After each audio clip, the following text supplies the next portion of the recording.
안녕하세요. 베터TV입니다. 지금 정부에서 추진하는 새로운 지원금 제도를 아시면 깜짝 놀라실 겁니다. 1인 가구는 최대 111만원, 4인 가구는 무려 249만원까지 지원받을 수 있는 정책이 준비되고 있습니다. 이 영상을 끝까지 보시면 본인이 해당되는지 또 얼마나 받을 수 있는지 명확히 확인하실 수 있습니다. 구독과 알림 설정을 해두시면 앞으로도 중요한 정부 지원 소식을 놓치지 않고 빠르게 받아보실 수 있습니다. 먼저 정부에서 새롭게 제공하는 지원금 내용을 살펴보겠습니다. 2025년 기준으로 1인 가구는 약 35만원, 4인 가구는 54만원이 지급됩니다. 이와는 별도로 추가 지원금도 마련되어 있는데 1인 가구는 최대 76만원, 4인 가구는 195만원까지 받을 수 있습니다. 즉, 제도를 모두 활용한다면 앞서 말씀드린 것처럼 1인 가구는 111만원, 4인 가구는 249만원에 달하는 혜택을 받을 수 있는 셈입니다. 실제 사례를 들어보겠습니다. 서울에 거주하는 1인 가구 A씨는 현재 소득이 중위소득 기준 이하라 지원 대상이 되었습니다.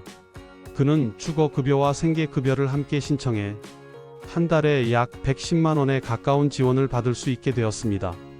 이처럼 본인의 상황에 맞게 여러 제도를 병행하면 생활비 부담을 크게 줄일 수 있습니다. 이제 구체적인 제도 중 하나인 주거급여 제도를 살펴보겠습니다. 주거급여는 저소득층의 주거 안정을 위해 마련된 제도로 월세나 수선 비용 등을 지원합니다.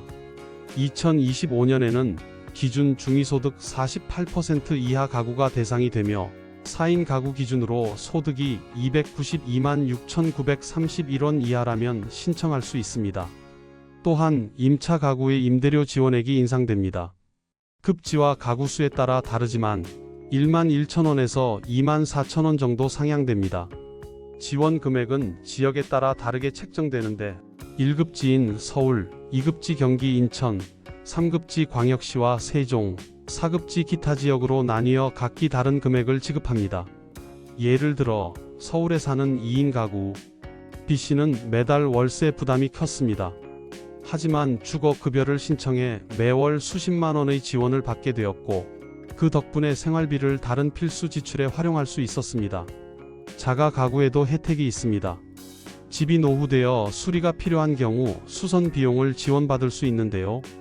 2025년 기준으로 경보수는 약 590만원, 중보수는 1095만원, 대보수는 1601만원까지 지원됩니다. 신청 방법은 간단합니다.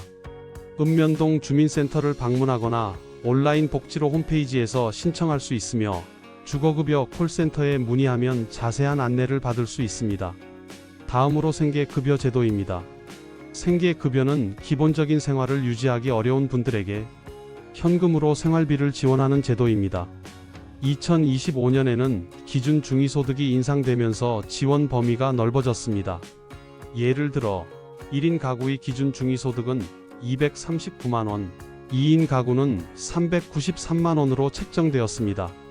급여별 선정 기준은 교육급여 50% 이하, 주거급여 48% 이하, 의료급여 40% 이하, 그리고 생계급여 32% 이하입니다. 즉, 생계급여는 가장 소득이 낮은 분들을 대상으로 하고 있습니다. 2025년 기준으로 1인 가구는 76만 5,444원, 4인 가구는 195만 1,287원이 지급됩니다. 사례를 보겠습니다. 아이 둘을 키우는 4인 가구 C씨는 코로나 이후 소득이 줄어 생활이 어려워졌습니다. 하지만 생계급여를 신청해 매달 190만원 이상을 지원받게 되었고 그 덕분에 최소한의 생활을 이어갈 수 있었습니다. 실제 지원액은 가구원 수에 따른 선정 기준액에서 본인의 소득 인정액을 빼고 계산됩니다. 즉, 일정 소득이 있더라도 그 차액만큼 지원받을 수 있는 구조입니다. 마지막으로 자동차 재산 기준의 변화입니다. 그동안 자동차를 가지고 있다는 이유로 수급에서 탈락하는 사례가 많았습니다. 하지만 2025년부터는 자동차 재산 기준이 완화됩니다. 기존에는 자동차를 그대로 재산으로 100% 반영했지만 앞으로는 4.17%만 소득으로 환산하게 됩니다. 또한 기준도 완화되어 기존 1600cc 이하 차량 200만원 미만에서 2000cc, 500만원 미만으로 확대되었습니다. 사례를 들어보겠습니다. 3인 가구 D씨는 오래된 차량 한 대를 보유하고 있다는 이유로 지원 대상에서 제외되었습니다. 하지만 제도 변경 이후 차량이 소득에 크게 반영되지 않아 다시 수급 자격을 얻게 되었습니다. 이처럼 자동차 때문에 탈락하던 분들이 새로운 혜택을 받을 수 있게 된 것입니다. 오늘은 이렇게 2025년부터 달라지는 주요 정부 지원 제도를 살펴봤습니다. 주거급여, 생계급여, 그리고 자동차 재산 기준 완화까지 생활이 어려운 분들에게 실질적인 도움이 되는 제도입니다. 본인이 해당되는지 반드시 확인하시고 필요하다면 주민센터나 복지로 홈페이지를 통해 신청하시길 권장드립니다.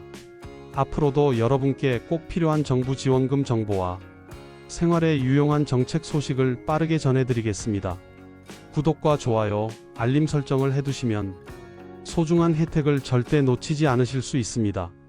오늘 영상이 도움이 되셨다면 꼭 구독 버튼 눌러주시기 바랍니다.